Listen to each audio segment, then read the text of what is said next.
अपनी पिछली चर्चा के आधार पर अब हम वेदों और पुराणों के अनुसार ब्रह्मांड की रचना का पता लगाते हैं। सृजन की प्रक्रिया में गोता लगाने से पहले 7 उच्च लोकों और ब्रह्मांडीय समय चक्रों को समझना महत्वपूर्ण है। हमने अपने पिछले वीडियो में इन अवधारणाओं को शामिल किया था, इसलिए यदि आपने इसे अभी तक नहीं देखा है तो हम इसे पहले देखने की सलाह देते हैं। स्वयंभू ब्रह्मा या ब्रह्मांड भी है, इसलिए इसका नाम इसलिए रखा गया क्योंकि कहा जाता है कि वह मनु स्मृति और श्रीमद् भागवतम में बताए गए अनुसार एक सुनहरे अंडे से निकला था, जबकि महाभारत में उसे भगवान विष्णु से निकले कमल से प्रकट होने का उल्लेख है। नासदीय सूक्त इस कथन से शुरू होता है। पहला श्लोक, तब न तो अस्तित्व था न ही अस्तित्व, तब न तो कोई स्थान था न ही ऊपर आकाश। इसे किसने ढका था? ये कहां था? किसके संरक्षण में? क्या तब ब्रह्मांडीय जल था जिसकी गहराई अथाह थी?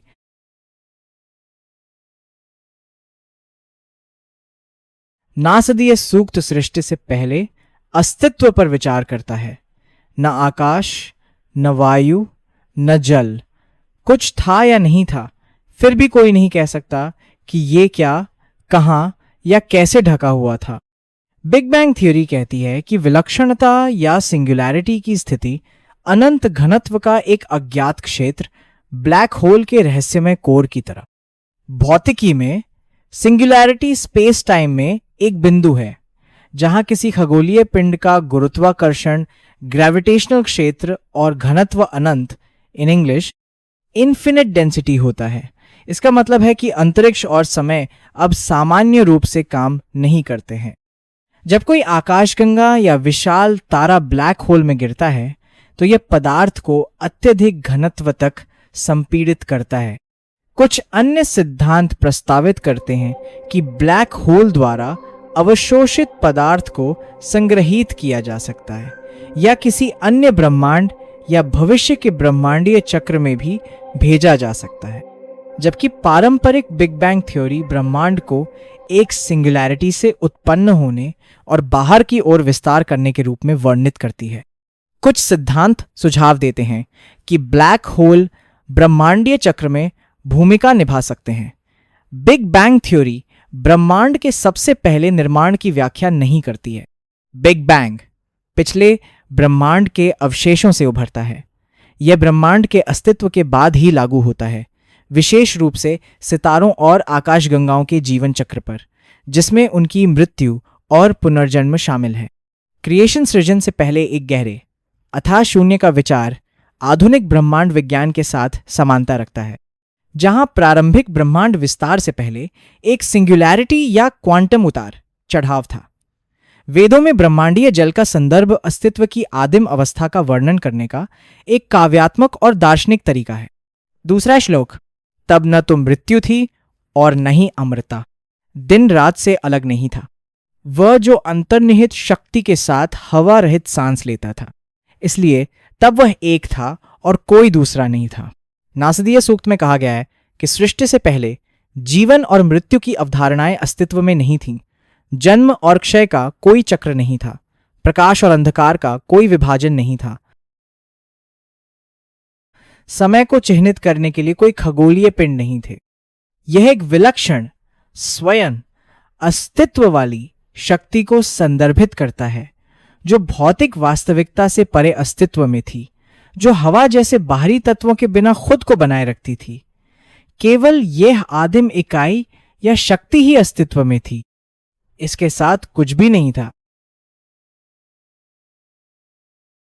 तीसरा श्लोक, एक बिंदु पर केवल अंधकार ही अंधकार में लिपटा हुआ था, छिपा हुआ था। अविभाज्य, अस्थिर, ये सब था। ब्रह्मांडीय जल अजन्मा शून्य में संलग्न था। जो कुछ भी मौजूद था उसके साथ छिपा हुआ था। आखिरकार शक्तिशाली एक का उदय हुआ जो ऊष्मा की शक्ति से पैदा हुआ था। नासदीय सूक्त अंधकार में लिपटे अंधकार का वर्णन करता है, जिसे डार्क मैटर में लिपटी डार्क एनर्जी से जोड़ा जा सकता है। पदार्थ अविभाज्य और अस्थिर है। गर्मी के कारण अचानक विखंडन होता है, जिससे डार्क मैटर से प्रकाश और ऊर्जा निकलती है। इस प्रकार सृष्टि की शुरुआत होती है। डार्क मैटर और डार्क एनर्जी रहस्यमय पदार्थ हैं जो ब्रह्मांड को प्रभावित करते हैं और आकार देते हैं, और वैज्ञानिक अभी भी उन्हें समझने की कोशिश कर रहे हैं। डार्क मैटर ब्रह्मांड के कुल द्रव्यमान और ऊर्जा का लगभग 27% बनाता है। डार्क एनर्जी के साथ लगभग 98% को मिलाकर ये अदृश्य शक्तियां ब्रह्मांड के 95% के लिए जिम्मेदार हैं। शेष 5% में सामान्य पदार्थ जैसे तारे, ग्रह और वह सब कुछ शामिल है जिसे हम देख सकते हैं। चौथा श्लोक। सबसे पहले इच्छा विकसित हुई जिसने आधार को मत दिया। वह मन से पैदा हुआ मूल बीज था। अस्तित्व का बंधन उसने अस्तित्वहीनता में पाया। अपने हृदय में ज्ञान के माध्यम से खोज कर रहे थे। यह श्लोक इच्छा या काम के उद्भव की बात करता है जो मन से उत्पन्न हुआ, जिसने सृष्टि की शुरुआत को चिह्नित किया। ज्ञान को मूर्त रूप देने वाले इष्य समझ की खोज करते हैं। अस्तित्व का सार मूर्त वास्तविकता में नहीं बल्कि शून्य में पाते हैं। यह सुझाव देता है कि ज्ञान और बुद्धि मात्र भौतिक अस्तित्व से परे हैं, जो एक गहन आध्यात्मिक सत्य की ओर इशारा करता है। 5वां श्लोक। और उन्होंने शून्य के आर पार अपनी डोरी फैला दी है, और जो नीचे था वो अस्तित्व में है, और जो ऊपर था वो अस्तित्व में है। उपजाऊ बीज का महान निर्माता था। आत्म अभिव्यक्ति प्रयास से नीचे परे थी। यह श्लोक उस दिव्य शक्ति का प्रतीक है जो शून्य को जोड़ती है, कई क्षेत्रों का निर्माण करती है। उपजाऊ बीज सृष्टि की उत्पत्ति का प्रतिनिधित्व करता है। सृष्टिकर्ता प्रयास से परे है, सहज रूप से अस्तित्व को अभिव्यक्त करता है। यह सृष्टि की रहस्यमय और शक्तिशाली प्रकृति पर प्रकाश डालता है, जहां सब कुछ दिव्य से निकलता है, सभी प्रयासों या सीमाओं से परे। 6ठा श्लोक। वास्तव में कौन जानता है इस दुनिया में क्या है जिसके बारे में कोई कह सकता है यह सब कहां से आया और कैसे अलग सृष्टि हुई। देवता स्वयं सृष्टि से बाद में हैं, तो फिर और कौन जानता है कि यह कहां से अस्तित्व में आया।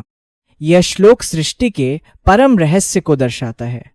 यहां तक कि देवता, महान शक्ति वाले प्राणी, ब्रह्मांड के निर्माण के बाद पैदा हुए थे।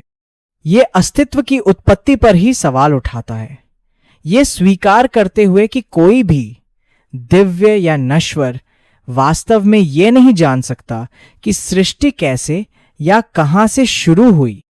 यह ब्रह्मांड की उत्पत्ति की अकथनीय प्रकृति को रेखांकित करता है, रहस्य को खुला और मानवीय समझ से परे छोड़ देता है। 7वां श्लोक। समस्त व्यापक सृष्टि अपने मूल से कहां से हुई, चाहे उसने इसे प्रकट किया हो या नहीं, जो सर्वोच्च स्वर्ग से इस सब की देखरेख करता है। वास्तव में वह वास्तव में जानता है या शायद वह भी नहीं जानता। नासदीय सूक्त चिंतनशील स्वर में इस बात पर विचार करता है कि ब्रह्मांड कब, क्यों और किसके माध्यम से अस्तित्व में आया, और कोई निश्चित उत्तर नहीं देता। यह संभावना जताई गई है कि शायद स्वयं ब्रह्मांड को चलाने वाला सर्वोच्च प्राणी भी अपनी उत्पत्ति के रहस्य को पूरी तरह नहीं समझ सकता है। यहां तक कहा गया है कि देवता भी इसे नहीं जानते, क्योंकि वे सृष्टि के बाद आए थे, और जो इस सृष्टि का सबसे ऊंचा निगरानी करता है, वह भी जो सबसे ऊंचे लोक में रहता है, शायद जानता हो या शायद नहीं। अब हम नासदीय सूक्त को समझ गए हैं। यह क्या है, इसका क्या अर्थ है।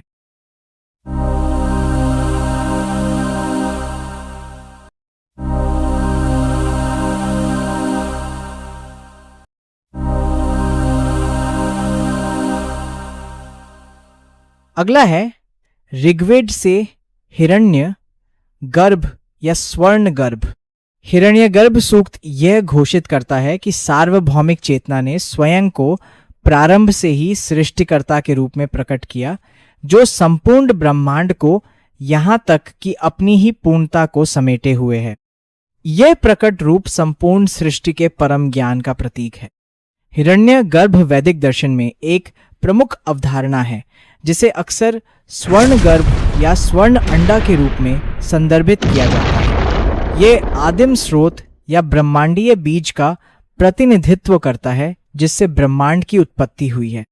वेद में हिरण्यगर्भ को सृष्टि से पूर्व विद्यमान एक प्रारंभिक निराकार सत्ता के रूप में दर्शाया गया है जिसे ईश्वर का पहला प्रकट रूप माना जाता है। ये जीवन और सृष्टि का स्रोत है जो इस विचार को प्रकट करता है कि संपूर्ण ब्रह्मांड एक एकीकृत अद्वितीय बिंदु से उत्पन्न हुआ। वैदिक ग्रंथों के अनुसार हिरण्यगर्भ भौतिक सृष्टि के प्रकट होने से पहले ही अस्तित्व में था। यह वही दिव्य चेतना है जिससे संपूर्ण जगत की उत्पत्ति हुई और जिसे प्रायः ब्रह्मन यानी परम सत्य से जोड़ा जाता है। कहा गया है कि हिरण्यगर्भ ही वह शक्ति था जिसने सृष्टि के विस्तार की चिंगारी जलाई। हिरण्यगर्भ की अवधारणा एक एकीकृत ब्रह्मांडीय चेतना के विचार से जुड़ी है जो समय और अंतरिक्ष से परे है। मत्स्य पुराण बताता है कि शुरुआत में कुछ भी नहीं था, न तो गतिमान और न ही स्थिर। फिर स्वयंभू स्वयं प्रकट प्राणी उत्पन्न हुआ, इंद्रियों से परे एक रूप। उन्होंने सबसे पहले आदि जल का निर्माण किया और उनके भीतर सृजन के बीज को स्थापित किया। यह बीज एक हिरण्य गर्भ में परिवर्तित हो गया। फिर स्वयंभू उस अंडे में प्रवेश कर गए। हिंदू ग्रंथों में सृष्टि की व्याख्या को समझने के बाद कोई ब्रह्मांड के विस्तार पर विखंडन सिद्धांत फिशन थियरी के प्रयोग पर विचार कर सकता है। वेदों और पुराणों में स्वयंभू की अवधारणा बार बार प्रकट होती है। डार्क मैटर खुद न तो प्रकाश छोड़ता है, न उसे सोखता है और न ही उसे परावर्तित करता है, इसलिए हम उसे सीधे देख नहीं सकते। इसका अस्तित्व सिर्फ इसके ग्रेविटेशनल प्रभाव से जाना जाता है जो आकाश गंगाओं और ब्रह्मांडीय संरचनाओं पर दिखाई देता है। फिशन विखंडन के विपरीत डार्क मैटर प्रकाश के साथ उसी तरह प्रतिक्रिया नहीं करता। यह माना जा सकता है कि डार्क एनर्जी डार्क मैटर में लिपटी हुई है, जैसा कि नासदीय सूक्त में कहा गया है। अपने मूल में पदार्थ अविभाज्य और अस्थिर दोनों हैं। जब डार्क एनर्जी से तीव्र गर्मी जैसी चरम स्थितियां उत्पन्न होती हैं तो डार्क मैटर के भीतर विखंडन जैसी प्रक्रिया हो सकती है। विखंडन में एक भारी परमाणु छोटे परमाणुओं में विभाजित हो जाता है जिससे प्रकाश और गर्मी के रूप में महत्वपूर्ण मात्रा में ऊर्जा निकलती है। ये विचार कि ताप विखंडन का कारण बन सकती है और परमाणुओं के टूटने की प्रक्रिया शुरू कर सकती है, न्यूक्लियर फिजिक्स में अच्छी तरह स्थापित है।